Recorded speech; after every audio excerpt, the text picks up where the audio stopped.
Assalamualaikum warahmatullahi wabarakatuh. Perkenalkan, nama saya Siti Robiatul Adawiyah, NIM 1812153. Nah, di sini saya akan menjelaskan materi Al-Qur'an Hadis tingkat Madrasah Aliyah kelas 11 semester 2. Nah, selamat menyaksikan. Materi yang pertama yang berjudul Bertanggung Jawab Menjaga Amanah.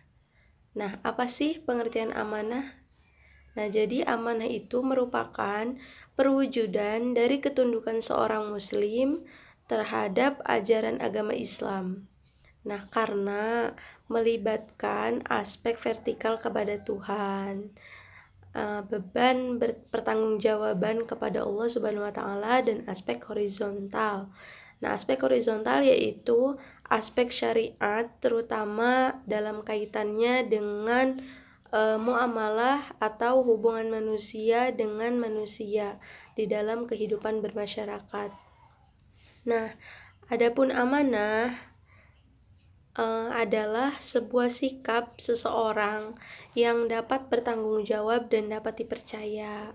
Nah, di dalam Kamus Bahasa Indonesia, kata amanah ini diartikan sebagai titipan atau suatu yang harus disampaikan. Nah, itu pengertian dari amanah. Poin yang kedua yaitu macam-macam amanah sesuai Al-Quran dan hadis. Nah, macam-macam amanah ini terbagi menjadi 3 macam. Yang pertama, amanah hamba dengan Tuhannya. Yang kedua, amanah manusia dengan sesama manusia. Dan yang ketiga, amanah manusia terhadap dirinya sendiri. Materi yang kedua yaitu yang berjudul Berkompetisi dalam Kebaikan. Nah, poin yang pertama yaitu konsep amal soleh dalam ajaran Islam. Nah, jadi amal soleh itu terdiri dari 2 kata. Yang pertama amal dan yang kedua adalah soleh. Nah, jadi amal adalah semua perbuatan yang dikerjakan dengan niat tertentu. Nah, sementara kata soleh itu artinya baik. Nah, jadi bisa kita gabungkan. Apa itu yang dimaksud dengan amal soleh? Nah, jadi amal soleh itu merupakan buah dari keimanan seseorang. Nah, ajaran Islam ini memberi tempat yang mulia untuk amal-amal soleh yang dikerjakan oleh umatnya. Nah, oleh karena itu, Islam itu memberikan balasan kebijakan untuk orang-orang yang istiqomah dalam beramal soleh. Nah, poin yang kedua yaitu jenis-jenis amal soleh. Nah, jenis-jenis amal soleh ini terbagi menjadi 2. Yang pertama dapat dilihat dari sudut pandang perbuatan, dan yang kedua dapat dilihat dari sudut pandang subjek pelakunya. Nah, adapun dilihat dari sudut pandang perbuatan ini terbagi menjadi 2. Yang pertama amal jariyah dan yang kedua amal ibadah. Nah, sedangkan dilihat dari sudut pandang subjek pelakunya terbagi juga menjadi 2. Yang pertama amal batiniyah dan yang kedua adalah amal lahiriah. Materi yang ketiga yaitu tentang etos kerja pribadi muslim. Nah, apa sih yang kalian tahu tentang etos kerja? Nah, jadi etos menurut bahasa artinya sikap, kepribadian, watak, karakter, serta keyakinan atas sesuatu. Nah, adapun etos adalah suatu aturan yang digunakan sebagai jalan hidup guna mencapai kualitas yang paling sempurna.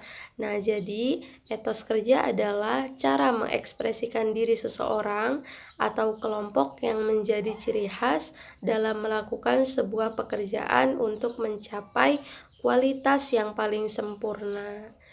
Nah, adapun mengenai etos kerja seorang muslim, nah dapat kita ambil gambaran dari Al-Qur'an surat Al-Jumu'ah ayat 10.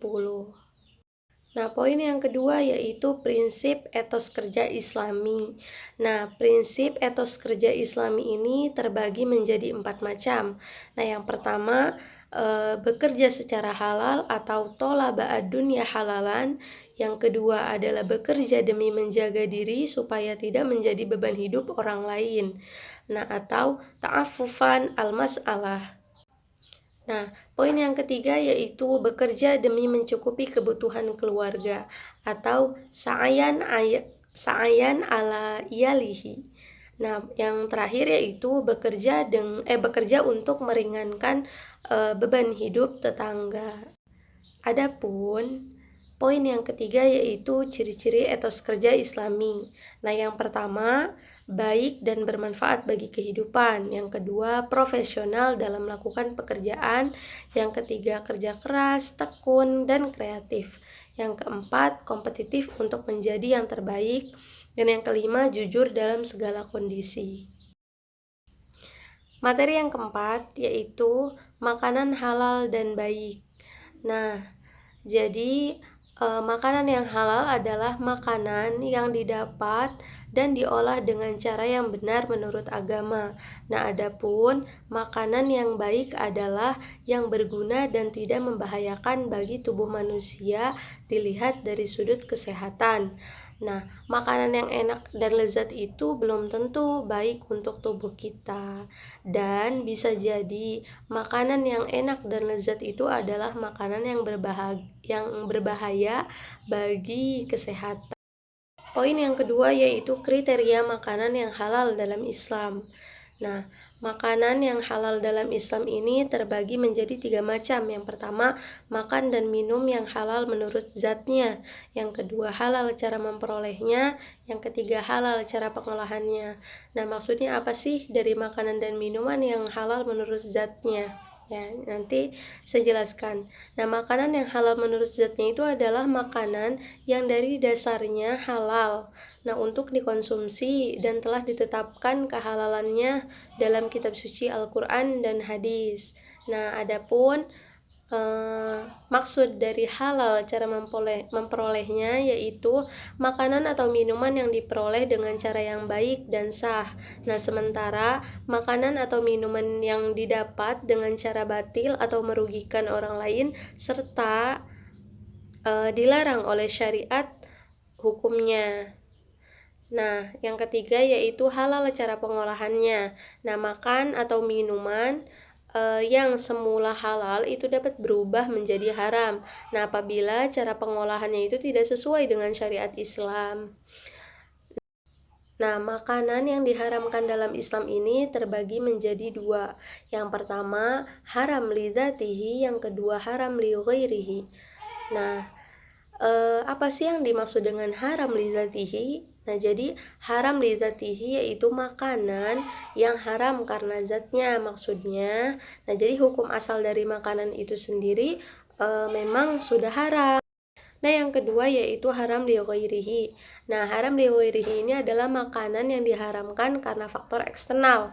Nah, maksudnya hukum asal makanan itu adalah halal. Nah, tetapi dia berubah menjadi haram karena adanya sebab yang tidak berkaitan dengan makanan tersebut.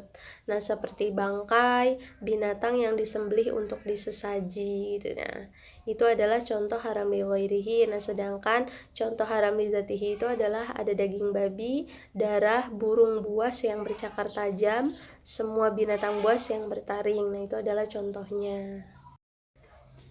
Nah, poin yang selanjutnya itu ada manfaat mengkonsumsi makanan halal. Nah, yang pertama dapat membawa ketenangan hidup, dan yang kedua menjaga kesehatan jasmani dan rohani, yang ketiga mendapat perlindungan dari Allah, dan yang keempat aktivitas yang dilakukan dapat membawa berkah.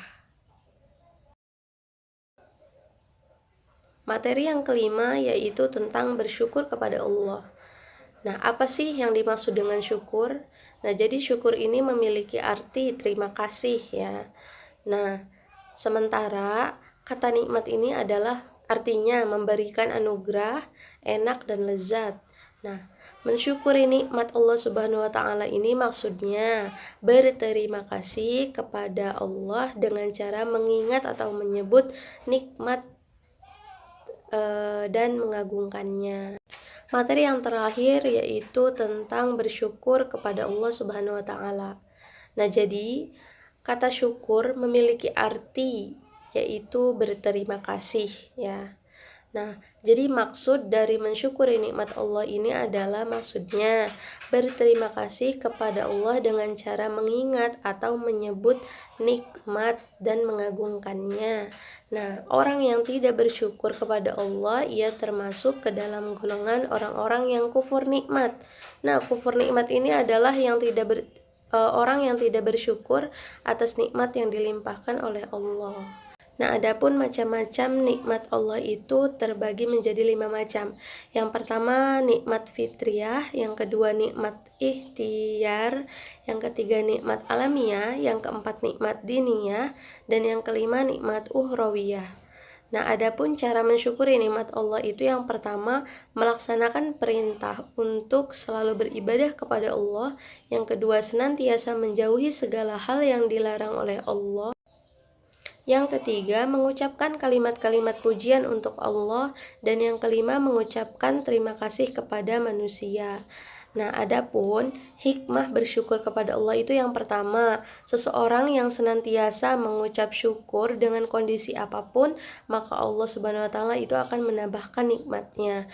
Dan yang kedua, orang yang selalu bersyukur akan diampuni dosa-dosanya.